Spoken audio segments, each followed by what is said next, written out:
টাকা দিয়ে বিক্রি হয়ে গেছে গাবতলী হাট থেকে।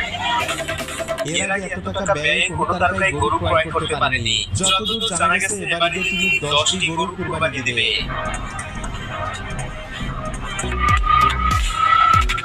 আর এর মোট দাম আসে 1,20,00,000 টাকার মতো। তিনি তার নিজের জন্য একটি গরু রেখে বাকি সবগুলো গরিব দুঃখীর জন্য দান করে দেয়। আর এসব খবর তিনি কখনো প্রকাশ্যে নিয়ে আসতে চান না। তিনি সবসময় বেশিরভাগ গোপনে দান করে থাকে। এছাড়াও জানা গেছে তিনি বেশিরভাগ দান খয়রাত তার মায়ের হাত দিয়ে দিয়ে দেন। কয়েকজন গার্ড নিয়ে তিনি হাঁটে যান, তাও আবার রাতের বেলায়। গাড়ির ভিতর থেকে পছন্দ করে দেখিয়ে দেন কোনটা নিতে হবে। এরপর তার লোকজন সেগুলো কিনে নিয়ে আসে।